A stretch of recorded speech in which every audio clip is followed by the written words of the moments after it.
Good evening and thanks for joining us for KSNT News at 6. I'm Molly Patt. But working her way to that seat wasn't always easy and wasn't even her first career. Dwan Simmons' family is left shattered. Dwan's dad says his son was full of life, loved people, and loved his family. They say he will be remembered as a good student, life of the party, and someone who had good friends around him always. Valentine's Day may be coming up, but you're breaking our hearts. I'm so sorry. Oh, look at you, Mom. You like that? Yeah, Pete, this field is empty now, but just minutes ago it was full of the Riley County team, their family, fans celebrating the win tonight. They're actually coming out of the locker room right now. After 27 seasons, a highway and stadium named after him, he's handing the team off. It's news that's been floating around for weeks now, and we've been following it since the start. We have complete team coverage with Sully Ingalls, Hannah Brandt, Kelly Saberi, and the man who broke the news to the entire country, Ryan Black, live in the studio tonight. Out there, you've been there all day. How's Emporia benefiting from the tournament? And pick whatever you want. Let's say you don't like it, you can make a new one because you have a coffee menu in your house.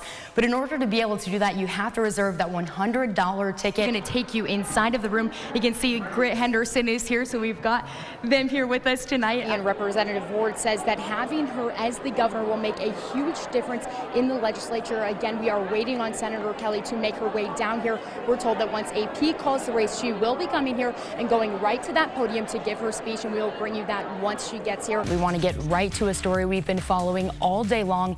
A Washburn football player has been murdered and another shot just hours after being drafted to the NFL. And our very own Jace Mills was there flipping some pancakes like a pro, or maybe making some look like some tacos. I don't know. I'm sure he did a great job. Some more lilies of love Is what the flower man himself, and I think they're so pretty. David Porterfield of Porterfield Flowers in Topeka, is saying just 3 days before Valentine's Day. We turn down very, very few orders.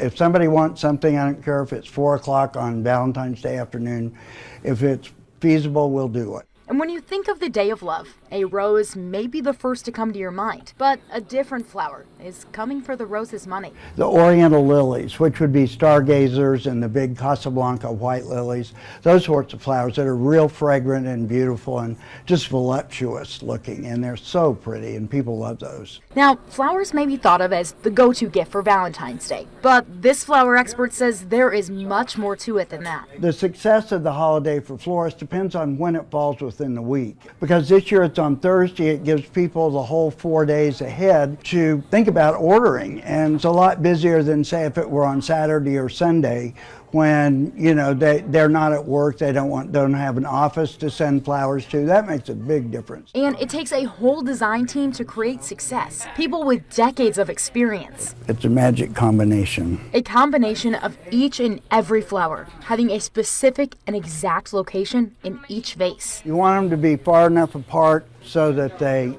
can open perfectly and have room to shine in their own space, but you also want them to look beautiful as a whole. It was a normal summer day for two teenagers driving together in Washington County, until in the blink of an eye, it wasn't. I remember waking up and asking my mom, "Are you real?" Honestly, I was like, what am I doing here? Like, I was scared. I met Maddie Mills 1 month ago, and she's been fighting for her life since the day that crash happened in July, and remembering her best friend who was killed at the same time. My favorite sport is softball. A teenager with her whole life ahead of her and plans of what it would look like, all changed in a matter of seconds. She forgot her keys, and so we turned around, and that's when we correct. 5 months ago, Maddie and her best friend Natalia were driving in Washington County when they crossed the center line and overcorrected. A witness to the single car wreck said in the crash report, it seemed to roll over forever. I saw heaven. But Maddie's time on Earth wasn't over just yet. And it is beautiful. Her best friend didn't have that same fate. I think she completed what God had her task on Earth. What do you miss most about her? Her laugh. I thought I sounded goofy. Her laugh was hilarious. And it was in that exact moment, reminiscing about her best friend, that our interview was interrupted. Let us pause for a moment of prayer.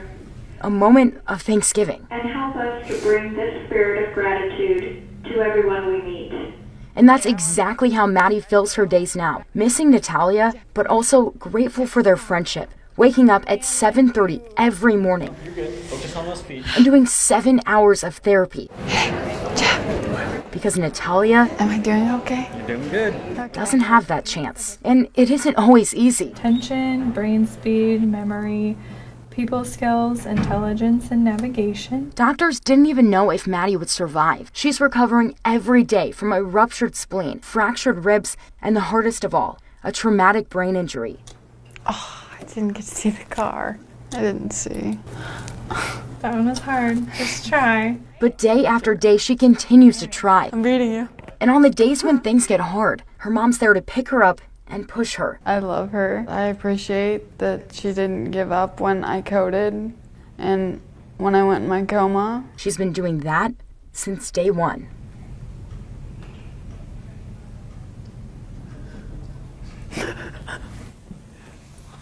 Maddie woke up on that Wednesday morning in July as a normal 17-year-old, thinking she had it all figured out.